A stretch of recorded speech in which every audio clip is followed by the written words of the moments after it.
There is a particular kind of pain that only adulthood can produce. Not heartbreak, not betrayal, not even failure. I mean, the kind of pain that comes from realizing you had access to something valuable for years and never touched it because nobody explained it properly. You know that feeling when you finally discover the skip intro button on Netflix after suffering manually for months? Now imagine that, but with hundreds of thousands of dollars. Yeah, that one hurts differently. A guy named Michael found this out during a random lunch break on a Thursday afternoon. Not during some dramatic financial seminar, not while reading Rich Dad, Poor Dad beside a pool in Dubai, not after listening to a billionaire podcast while drinking Grangers. No, he found out because his coworker Derek would not stop talking. And Derek was one of those annoying financially responsible people. The kind that says things like, "Honestly, bro, compound interest is crazy," while eating homemade salad from a glass container. Everybody hates those people until age 42. Then suddenly, they start looking like prophets. Michael worked for a logistics company. Good salary, stable job, married, 2 kids, mortgage, car payment, 1 child in private school because his wife said, "We just want the best for Sophie," which translated into adult English means, "We are about to start suffering financially for love." And listen, the school was good. Tiny class sizes, French lessons at age 6, organic lunches nobody's children actually ate, piano recitals where every parent recorded the exact same shaky video on their phones. But the fees, Jesus be a budgeting app. Every month felt like an ambush. And Michael kept saying the same sentence,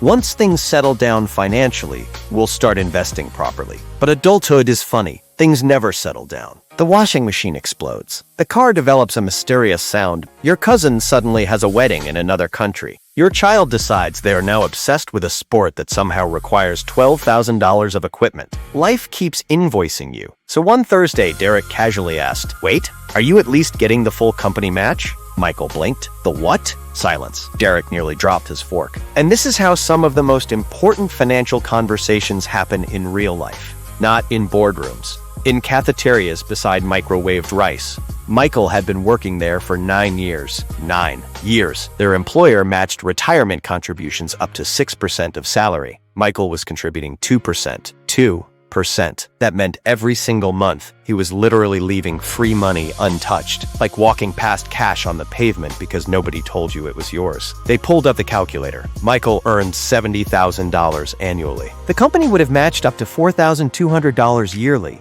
For 9 years, that was over $37,000 in employer contributions he never collected. And that was before investment growth. When Derek showed him the projected compound growth by retirement age, Michael leaned back in his chair and just stared at the ceiling. Not because he was stupid, because nobody had ever slowed down enough to explain how rich people quietly build wealth. That is the thing nobody tells you about the 1%. The real ones? Most of them are not living dramatic movie scenes. They are not yelling into crypto live streams. They are not posting millionaire morning routine. Wake up at 3:47 a.m. They are doing deeply boring things with frightening consistency. And boring is difficult now. Because modern culture has trained people to only respect visible excitement. If it does not look flashy online, people assume it is not powerful. Meanwhile, the 1% are somewhere quietly automating their investments, while everybody else argues in Instagram comments. Let me tell you something uncomfortable. Most people are not broke because they are lazy. They are broke because they keep chasing visible wealth instead of invisible systems. The wealthy build systems. Everybody else build appearances, and appearances are expensive. Proverbs 21:20 says, "The wise store up choice food and olive oil, but fools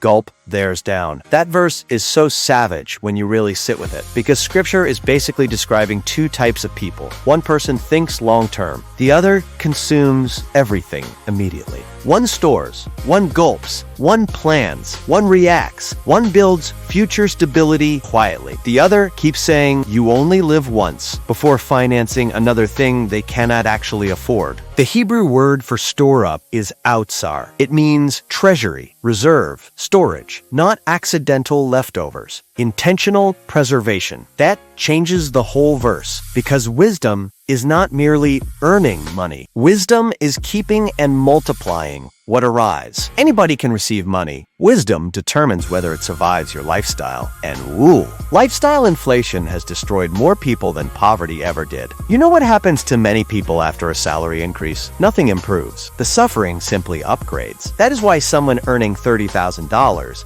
and someone earning $300,000 can both feel financially trapped. One upgraded survival, the other upgraded stress. The 1% understand something most people emotionally resist. Every dollar has a job. Poor financial habits come from treating money emotionally. Wealthy habits come from assigning money strategically. That sounds simple until temptation enters the chat. Because, let us be honest, nobody feels spiritually mature after payday. Payday confidence is dangerous. You open your banking app and suddenly start behaving like a descendant of oil money. You start adding extra chicken to meals without checking prices. You start saying things like, life is short. Meanwhile, your savings account is on life support. And this is why automation matters. The wealthy remove emotion from important decisions. They do not trust motivation, they trust systems. That is the difference. There is another woman named Claire, 32, marketing executive. Smart, funny, always stressed. She earned good money, but somehow never felt ahead. Every month disappeared. One day, she checked her spending properly for the first time. Not vibes, actual numbers. And numbers are humbling, because numbers do not care about your excuses. She discovered she was spending over $900 monthly on convenience, food delivery, impulse shopping, subscription services, random Amazon purchases arriving like surprise gifts from her own bad decisions. She said, I work hard. I deserve nice things. True, but nice things had quietly become financial leakage. And leakage is dangerous because it feels harmless individually. One coffee? Fine. One shopping app order? Fine. One takeout night? Fine. But leaks together sink ships. This is why the 1% pay attention to boring details. They understand wealth is rarely built dramatically. It is built quietly, repeatedly, systematically, over long periods nobody claps for. And let us kill another myth. The wealthy are not necessarily working harder than everyone else. Some are. Some absolutely are not. But many wealthy people are simply more intentional with delayed gratification. That is the superpower. Delayed gratification. The ability to tell yourself not now because later matters more. And that ability is becoming rare because modern culture monetizes impatience. Everything is instant now. Instant streaming, instant dopamine, instant validation. So naturally, people start expecting instant wealth too. But wealth has always loved patience. There is a reason Proverbs keeps praising diligence instead of speed, because speed impresses people. Diligence changes lives. Proverbs 10:4 says, lazy hands make for poverty, but diligent hands bring wealth. The Hebrew word for diligent is charatz, sharp, decisive, consistent, not dramatic. Consistent. That word alone destroys the fantasy that wealth comes mainly from huge breakthrough moments. No, usually it comes from repeated intelligent decisions made for use. The wealthy investor who retires comfortably at 60 did not become wealthy because one magical stock exploded overnight. Most times, they simply kept investing during boring years, during recession years, during confusing years, during years nobody felt hopeful. They stayed, and time rewarded them. Compound interest is one of the most supernatural things God allowed mathematics to produce. Seriously, because compound interest rewards patience more aggressively than talent. Read that again. Patience more than talent. That tiny formula built more millionaires quietly than social media ever will. And most people ignore it because the results are invisible at first. That is the tragedy. People quit invisible progress too early. The first years of investing feel unimpressive. You contribute money, nothing exciting happens. You check the account, still looks ordinary. That is where most people stop. But the wealthy understand something powerful. The beginning always looks small. Always. A tree looks ridiculous before it becomes massive. A gin transformation looks pointless for months. Even healing looks invisible before it becomes obvious. Growth loves hidden seasons. And honestly, that principle is biblical too. The kingdom of God itself is constantly compared to seeds. Tiny beginnings, massive outcomes. God clearly likes compound growth. This is not a message about becoming obsessed with money, because some people hear financial wisdom and immediately become weird. Suddenly, every conversation sounds like a finance podcast. Nobody can relax around them anymore. Please breathe. Money is a tool, not a personality, not a god, not proof of worth. But stewardship matters, and ignoring opportunities God placed within your reach is not humility, it is avoidance. Some of you are praying for financial miracles while ignoring financial systems. That is like praying for muscles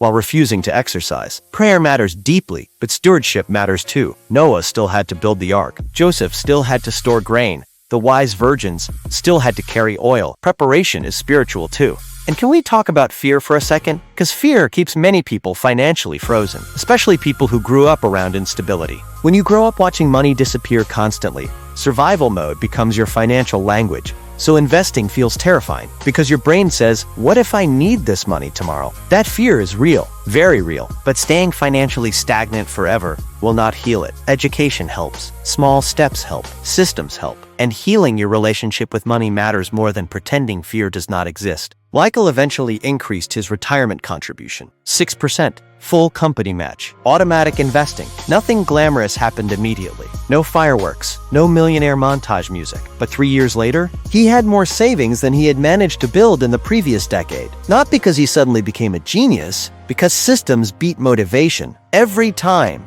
That is what the 1% actually understand. Wealth is less emotional than people think, and consistency is more powerful than people realize. So here is your assignment. Simple. Log into your retirement account this week. Not next month, not when life calms down. This week. Find out what percentage you contribute, what percentage your employer matches, whether you are fully collecting that match, what your money is actually invested in. Because some people are technically investing, while their money is sitting untouched in low-growth default accounts doing absolutely nothing. Do not let your future retiree self fight air because present you refused to spend 20 minutes learning. And please stop waiting until you earn more before becoming financially disciplined. Discipline does not arrive with income. It reveals itself through habits. If you cannot manage little intentionally, more money will simply expose the chaos faster. The 1% are not always the loudest people in the room. Sometimes they are just the people who made boring, wise decisions long enough for time to start working for them, quietly, faithfully, repeatedly. So take the match, automate the contribution, learn this system, respect compound growth, and stop treating your future like somebody else's responsibility. Because one day older you is going to wake up and either thank you or wonder why you kept postponing the decision that could have changed everything. If this message hit different, if something in your spirit just shifted, don't let it stop there. Hit like, not for the numbers, but because there's a steward somewhere still scrolling who needs to find this. Share it with the one who's been praying for breakthrough, but hasn't had the word broken down with receipts yet. And subscribe to Bible Rebooted. We're not here to make you feel good. We're here to hand you the truth and show you what to do with it. Manage it like it was never yours. It's your boy Dave Solara, signing out. Like, subscribe, and stream music.